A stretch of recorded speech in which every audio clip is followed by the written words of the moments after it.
CMR shopping mall Dasara ధమాకా offers అద్భుతమైన offers తో పాటు అబ్బురుపరిచే స్పాట్ గిఫ్ట్స్. ఒక్కగానే ఒక కూతురు కదా నువ్వు ఫ్యామిలీకి? ఎస్, ఓన్లీ చైల్డ్, సింహం సింగిల్. యా. అయితే ఇక్కడ ఎవరెవరు ఉంటున్నారు హైదరాబాద్లో? సోలోగా ఫ్యామిలీ. ఎందుకు ఫ్యామిలీతో ఉండడం నీకు ఎప్పుడు ఇష్టం ఉండదని విన్నా? ఎందుకు ఇష్టం ఉండదా? ఎవరు చెప్పారు? విన్నా. ఎంత సుఖం ఉంటుంది తెలుసా ఫ్యామిలీతో ఉంటే. మా నాన్న ఇక్కడ రమ్మను హాస్పిటల్ మూసుకొని, వాడు రాజమండ్రిలో సుఖంగా ఉన్నాడు. వాడా? ఆయన డిస్టర్బ్ చేయడం ఇష్టం ఉండదు. వాడికంటూ ఒక రొటీన్ ఉంది, శుభ్రంగా సర్జరీలు చేసుకుంటున్నాడు. అండ్ వాడికంటూ ఫ్రెండ్స్ ఉంటారు, ఇమీడియట్గా ఇలా చిటికెత్తి వచ్చేవాళ్ళు ఉంటారు. వాడి లైఫ్ని డిస్టర్బ్ చేసి ఆడిని ఇక్కడ తీసుకొచ్చి ఆడికి బోరు కొట్టి ఆడు నన్ను దొబ్బి ఇవన్నీ ఎందుకు చెప్పు? వాడి లైఫ్ వాడు స్మూత్గా లీడ్ చేస్తున్నాడు, చేయనివ్వాలి. నేనే షోలు పెట్టుకొని రాజమండ్రి చుట్టుపక్కల, even if it's Vizag or Kakinada, Vijayawada, ఈ రాడార్లో ఉన్న షోస్ అన్నీ నేను రాజమండ్రి నుంచే ఆపరేట్ చేస్తాను. ఈవెన్ ఇఫ్ ఇట్స్ 2-3 days గ్యాప్లో ఉన్నా సరే ఆ 2-3 days ఇంట్లో డాడీతో స్పెండ్ చేస్తా. అట్లా వాడిని డిస్టర్బ్ చేయకుండా, వాడు రొటీన్ డిస్టర్బ్ అవ్వకుండా. మొన్న రాజమండ్రి నుంచి హైదరాబాద్ వచ్చినప్పుడు డ్రైవర్ని కంపెనీ తెచ్చుకున్నాను, ఎందుకంటే ఒంట్లో బాగాలేదు కాబట్టి. అయితే వస్తూ అది తినేటప్పుడు మాట్లాడుతుంటే, సర్జరీ అయిపోయిందా అన్న, ఎంతసేపు పట్టింది అంటే 3 గంటలు. 3 గంటలు కాదు, 4 గంటలు పట్టింది అంటే, డాడీది సర్జరీ 4 గంటలు పట్టిందంట. అంటే ఆయనకి అదొక రకమైన ఎక్స్ప్రెషన్ పెట్టాడు, కాన్స్టిపేషన్ లైక్ ఎక్స్ప్రెషన్ పెట్టాడు డ్రైవర్. ఏందా అనుకుంటే, ఏం బ్రెయిన్ సర్జరీ అంటున్నారు, 4 గంటలు పట్టింది అంటున్నారు, మరి అయినా మీరు హైదరాబాద్ వచ్చేస్తున్నారు ఏంటండి నాన్నగారి కంటే? అయ్యా, మా నాన్నగారు డాక్టరు, సర్జరీ చేసేటోడు, చేయించుకునేవాడు కాదు. నేనంత హార్ట్లెస్ కాదు. అంటే నీ ఉద్దేశంలో మా నాన్న అక్కడ 4 గంటలు బ్రెయిన్ సర్జరీ చేయించుకుంటే ఇలా నీతో జోకులు వేస్తూ చిలిపిగా కార్లో వస్తాను అనుకున్నావా? జరిగిందా? అయ్యా, మా నాన్న డాక్టరు, పేషెంట్ కాదు. హాస్పిటల్లో డాక్టర్లు కూడా ఉంటారు, నర్సులు కూడా ఉంటారు, కాంపౌండర్లు కూడా ఉంటారు. నా కింద నుంచి ఒకటి కొడుతుంది, ఒకటి కొడుతుందా? ఇలా అనుకుంటున్నా, చెప్పే అడిగే కాదు. ఏంటి గడ్డం మీసం? పీసీఓడి అప్పుడు వచ్చింది డార్లింగ్. దట్ ఈస్ కరెక్ట్గా ఈ షూటింగ్స్ ఆ టైంలోనే నాకు పీసీఓడి వచ్చింది. పీసీఓడి వచ్చేసరికి హెయిర్ గ్రోత్ వస్తుంది. జప్పని షూటింగ్ అంటే నాకు అదంతా తెలీదు యాక్చువల్లీ.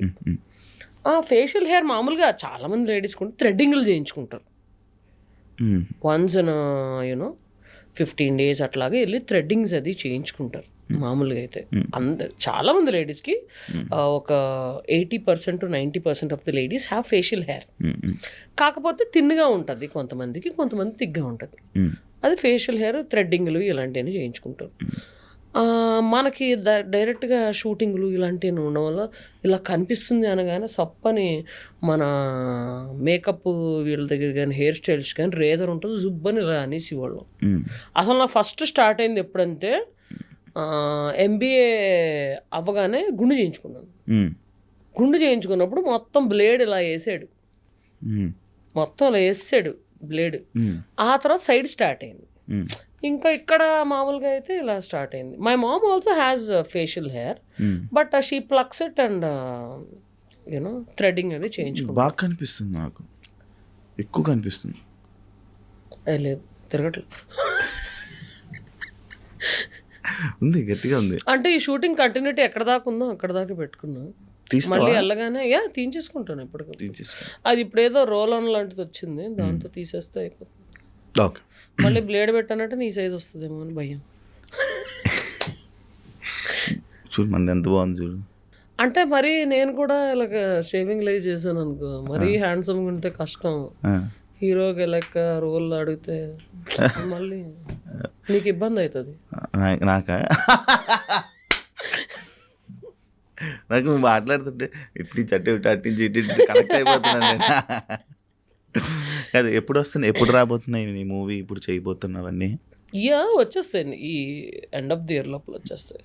ఒకటి దసరా ఉంది, పెద్ద బ్యానర్స్. పెద్ద బ్యానర్స్ 2 ఉన్నాయి, చిన్న బ్యానర్స్ 2 ఉన్నాయి. నువ్వు చేసిన సినిమా రాంది ఏదైనా ఉందా? ఆలోచించాలి.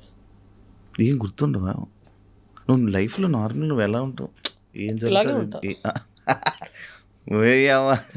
అంటే ఏం జరుగుతుంది అది జరగడానికి వెళ్ళిపోతావా? అంతే మరి. ఏమన్నా నీ చేతిలో ఉంటుందా? ఏముండదు. పొద్దున్న ఇలా లేసావంటే ఓ యువర్ అలైవ్ టుడే, బతికున్నావు నువ్వు అలా. సో ఇవాళ ఏం చేయాలో అని టు డూ లిస్ట్ చూసుకుంటా. నా ఫ్రెండ్స్కి చెప్పేస్తా, అరే 10కి ఫోన్ చేసి నాకు ఇది రిమైండ్ చేయవా అని. మా నాన్నకు ఫోన్ చేసి చెప్పేస్తా, అరే పలానా డేట్ ఇది అడిగారు ఈవెంట్ మేనేజర్, కన్ఫర్మ్ చేస్తానన్నారు, ఆ డేటు నేను అడగాలి, గుర్తు చేయి నాకు అని చెప్పేస్తా. అట్లా చెప్పేసి పడుకుంటా. ఓకే. పొద్దున్న లేసేనా సరే ఇవన్నీ చెక్ చేసుకుంటాను.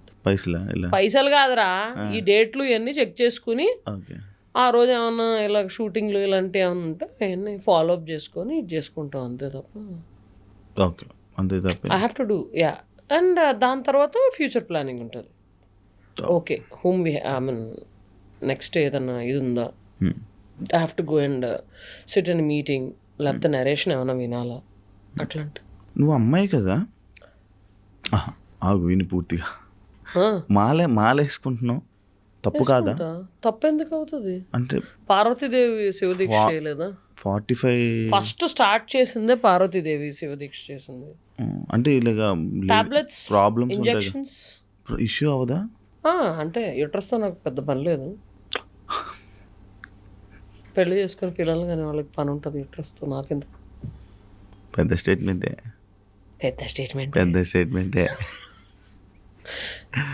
ఓకే. సో యాక్చువల్లీ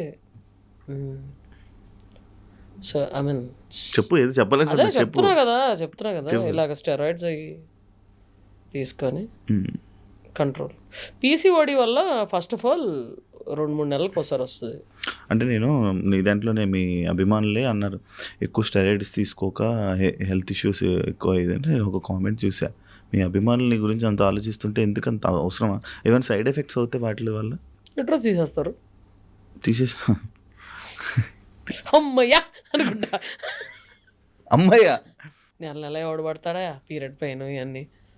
ఓకే, ఇప్పుడు ఇచ్చా క్లారిటీ. ఎర్రగా అయిపోతున్నావు పాపం. నాకు ఏం మాట్లాడ అర్థం టప్ అని తగులుతున్నాయి. నాకు షాక్. యాంకర్ శివాకి ఏం మాట్లాడాలో అర్థం కావట్లేదు. ఫస్ట్ టైం ఈయన ఇంటర్వ్యూ. ఓకే,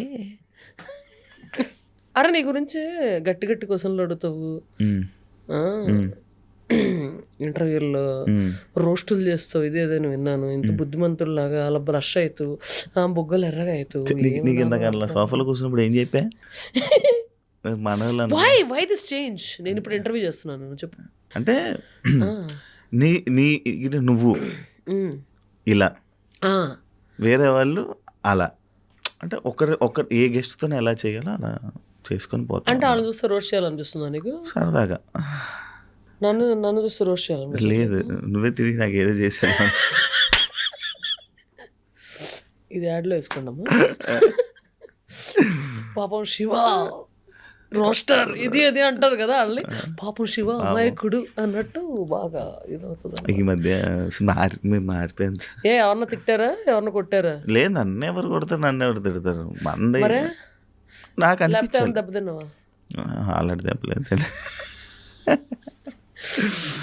మిమిక్రీ చేస్తూ ఉంటా కదా, మిమిక్రీ నేర్చుకున్నావు ఆటోమేటిక్గా అలా ఫ్లోలో కొట్టుకొచ్చింది. గీత మాదిరి బాగా చేస్తావు కదా నువ్వు. అదే వెళ్తుంది కదా ఇంకా. ఎవరో పంపారు నడుస్తుంది. గీత మాదిరి ఫోన్ చేసిందా? గీత మాదిరి కూడా పాపం వాయిస్ నోట్ పెట్టింది. ఏమని? నేనే చెప్తున్నా, ఎగ్జాక్ట్గా ఉందక్క, చాలా బాగా చేశారు అని చెప్పింది పాపం. అది తనకి ఎప్పటి నుంచో తెలుసు. అంటే ఒకసారి షోలో హనుమాన్ నేను పర్ఫామ్ చేస్తున్నాము, అక్కడ తనలాగా మాట్లాడి పాడుతున్నప్పుడు వీడియో తీసి పంపించేశాడు అనమాట మనోడు. అప్పుడే పాపం వాయిస్ నోట్ పంపింది. ఎలా ఉంది నీ పరువు తీయలే అన్నా. అంటే తనే వాయిస్ నోట్ పంపించింది నాకు పాపం. ఎగ్జాక్ట్ ఉంటుంది. చాలా మంది చేశారు కానీ మీదైతే నేనే చెప్తున్నాగా, ఇంకెవరో దగ్గర ఎందుకు అంట. ఎంతమంది వాయిస్లు వచ్చి నీకు? ఇలాగే చిలిపిగా కొన్ని అలా వెళ్తా ఉంటాయి. ఎంటర్టైన్ చేస్తూ ఉంటావు నైట్. అంటే స్టేజ్ ఎక్కాక ఇంకా ఆ ఫ్లోలో ఉంటాం. నువ్వు మైక్ పట్టుకుని ఎదురుకుండా గెస్ట్ ఉంటే నీ ఫ్లోలో నువ్వు ఎలా ఉంటావో స్టేజ్ ఎక్కాక మా ఫ్లో. ఇది కూడా ఏదో వాయిస్ వస్తుంది. సిగ్గుపడకు కబ్బురా కబ్బురా కొడక ఇంతమంది తప్పుతావు. డన్.